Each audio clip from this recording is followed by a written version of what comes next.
Bob, historian Bob. See, maybe I'll set this here and we'll take a closer look later. Is that going to hold? I think it'll be okay. So welcome aboard. We are starting a new study area.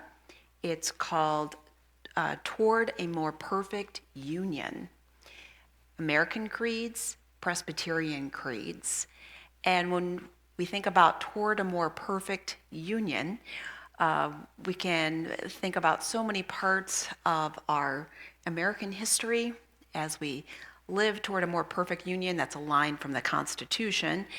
And actually, it's a very Reformed idea, too. John Calvin was very into our union with Christ as being the point of our lives. So union is a very powerful concept.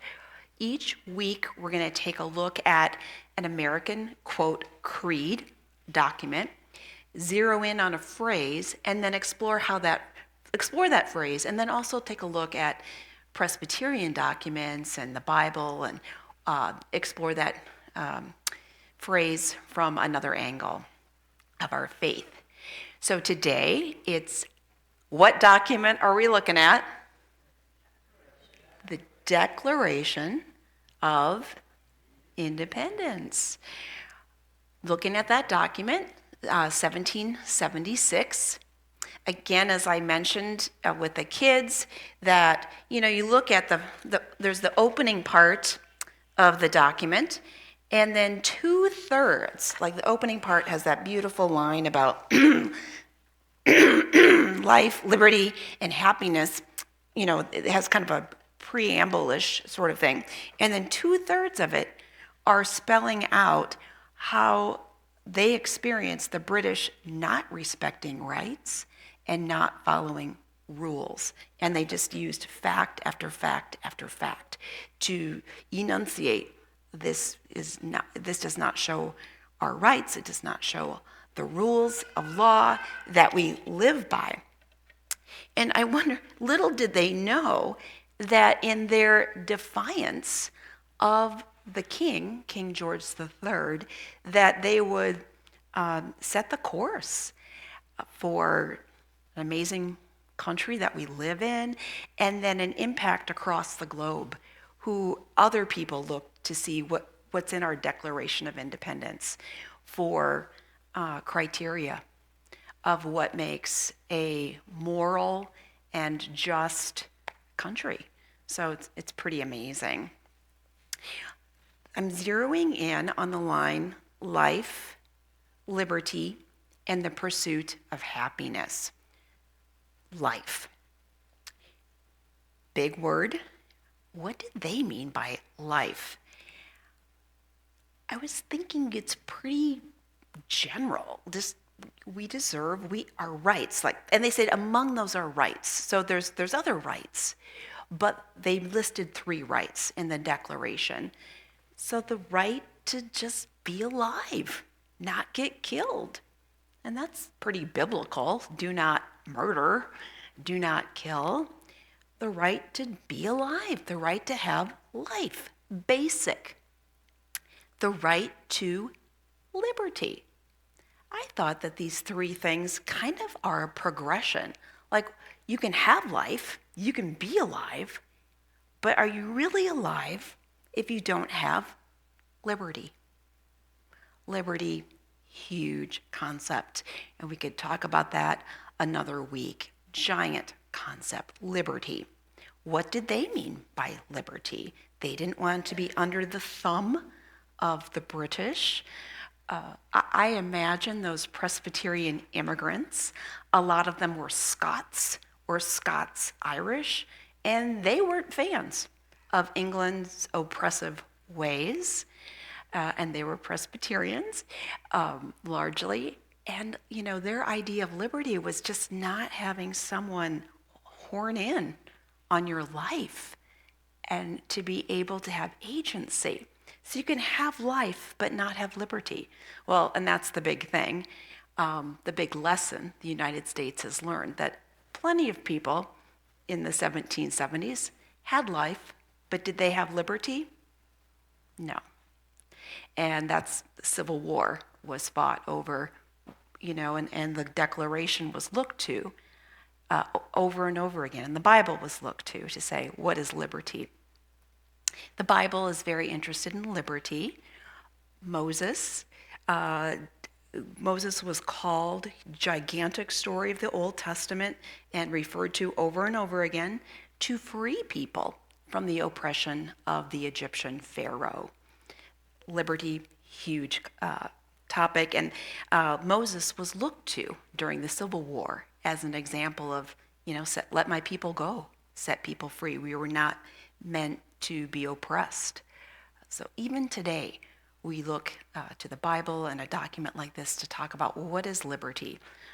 I think of some of you in some of your workplaces. What is liberty?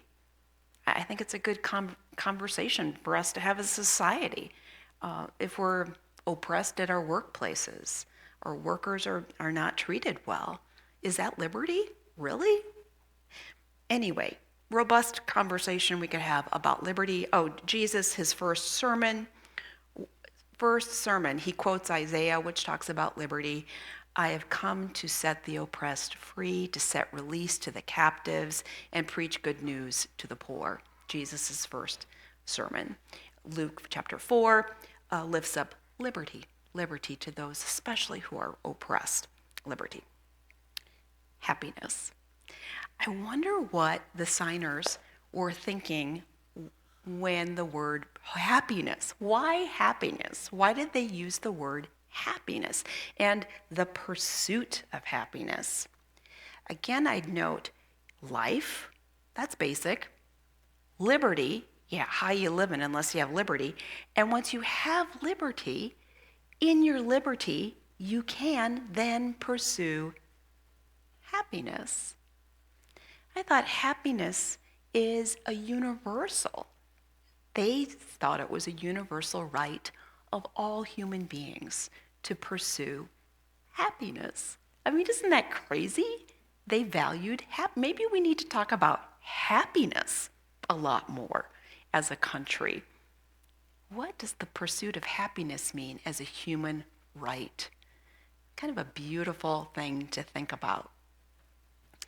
So I gave you the spiel, Presbyterians were in the mix in the 1770s. They had impact on the thinking about what is life, what is liberty, what is happiness. Presbyterians also were instructive in how the U.S. set up its government, because Presbyterians, they were not into a system that had a pope. They were not into a system that had a bishop. Presbyterians do not like to be bossed around. They like liberty. And so they had a flatter hierarchy, and they tried to think, okay, now how do we stay faithful? And so, the idea of presbyters, consistory, this flat group of people gathered to pray and discern the Holy Spirit. So Presbyterians were interested in a flatter form of governance, because you can't just say whatever. You got to choose a way for different people to govern themselves. So Presbyterians had a flatter idea that impacted how the U.S. set up its three forms of, what are they called? Your three branches of government that kind of keep things, nobody's a boss, we keep each other, checks and balances.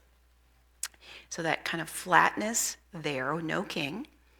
And then also Presbyterians had polity, which we know as the Book of Order today. So it had a way, how do we govern ourselves? You got to have a few rules.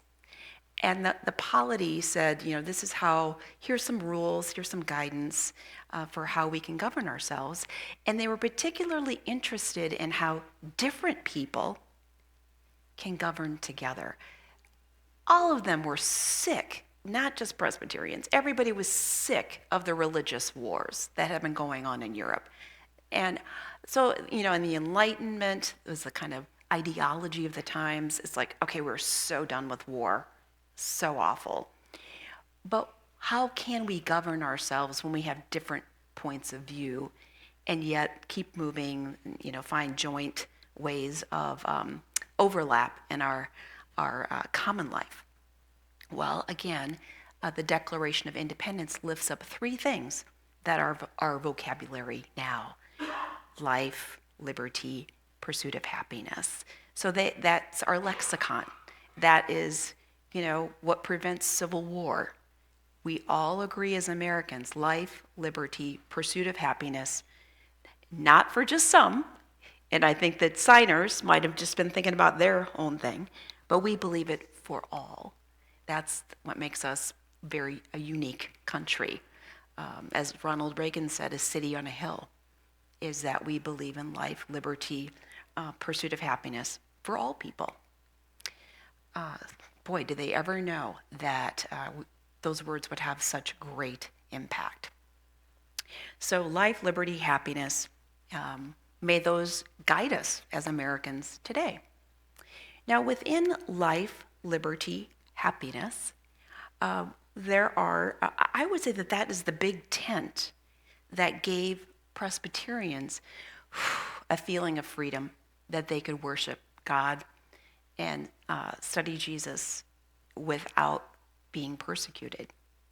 And signers weren't just Presbyterians. There were Congregationalists. There were Unitarians. So, not Christians. Different, there was a range of people who signed the document, but all agreed.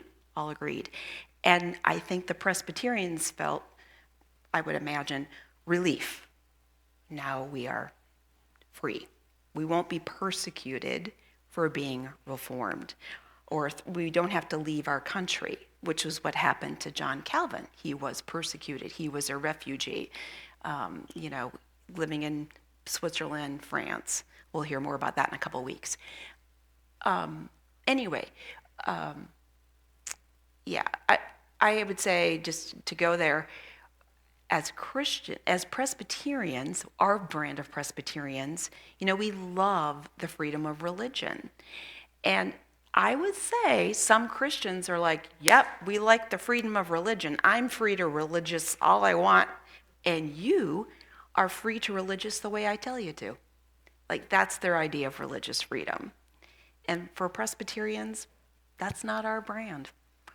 We love the freedom to worship, and we are humble and in our use of power and understanding there's different ways to worship or not worship. More on that later. Now I'm gonna like I told you, what document can I use to zero in on for us? And life, liberty, happiness. And I thought, the Beatitudes. The CEB translation doesn't say blessed, blessed, blessed, which is a Latin word for blessed is beatitude. It says happy, happy, happy. So let's take a moment and dig in when Jesus is talking about the pursuit of happiness. Okay, I'm pivoting now. Happiness, a la Jesus. I'm going to say this out loud, and then I'm going to invite comment. All right, I'm warning you. So be ready to comment. So this is Jesus's idea of pursuit of happiness. I'm only going to read the happy lines. Happy are the hopeless. Happy are the grievers. Happy are the humble.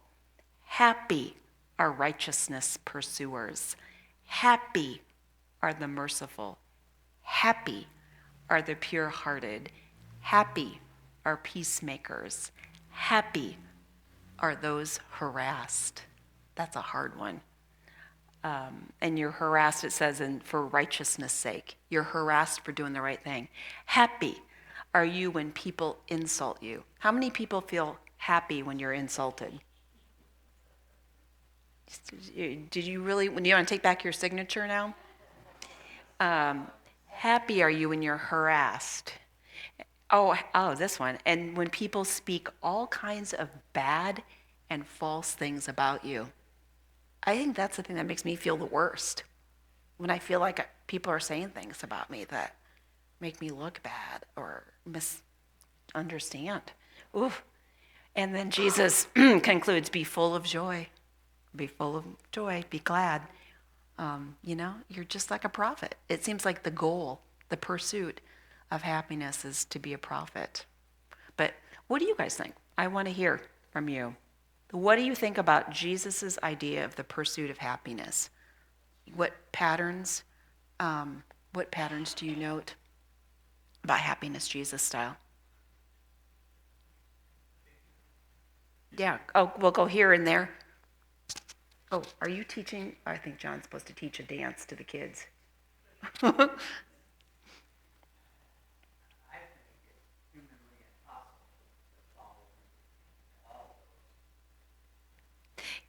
It's impossible.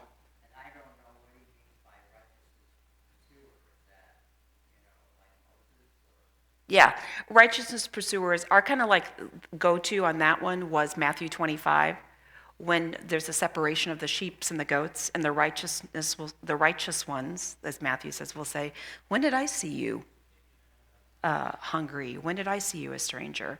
The righteous will ask, and then Jesus will say, "When you saw someone in that, you were serving me."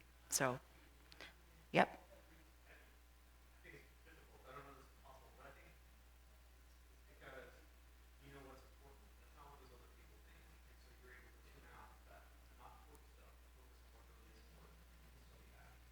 You right. Like this other stuff, this circumstantial stuff, can you be independent of that? This is kind of a declaration of independence from sadness, despair, gossip, garbage. You are independent from all that stuff. Happiness doesn't sound very fun. Happiness does not sound fun. Yeah. Yeah, other thoughts about happiness? Beatitudes, Jesus' idea of happiness. Yeah? I feel like it all depends on like how you handle it as well, like how you can like take something someone that insults you to be like oh like this person's insulting me, but like will I let that affect me? Like does this insult affect me or Yeah, great. You know what you were saying, you have liberty. You have agency from what that's going on. So it is kind of like happiness and liberty. Isn't that incredible? I never thought about that. That Jesus has kind of nudged this spaciousness into the idea of happiness. Anything else? I think a lot of messages are you don't have to be top of the heap, you don't have to be the most powerful, that you can be downtrodden and really something comes to you. So I think Oppression is a source of you can and that's who they were. Jesus was talking to people who were not, it was not great, suffering. Yeah, he was talking to those who suffer. I was thinking a week or so ago about normalizing struggle, not pretending like, oh, it's all great, oh, I'm happy. No, the struggle is where it's normal. It strikes me that all of these cause us to dig deep. Oh, You can't just coast. you got to dig. There's a form of happiness that's deeper. Like you get to know God when you dig deep. You get to know each other when you dig deep. That's what this requires. Yes. So you're independent from what people say or whatever's going on, but you're dependent on God. There's this power underneath it all that's going to lift you up beyond what you can imagine. And it's looking at, and they're very social. Oh, some of them are personal, but some of them are, pursuing righteousness, looking out for your neighbor, Yeah, any other thoughts about that? Yeah. I would rather see, rather than happy, it say, in the pursuit of happiness are the hopeless, are the grievers, are the humble. Because we aren't just automatically happy. Yeah. We don't just, if we are, that's off the mask Yeah. for feeling those feelings. You made me think maybe sometimes in American culture we have a very superficial idea of what happiness is, and that oppresses us. Oh, that person's happy, I'm not. I suck. And, when you look at the biblical whatever, happiness is so much more a pursuit. It's nuanced. It's what everybody's working on, but everybody's also working on the struggle, the pursuit. Okay, Charlene says online.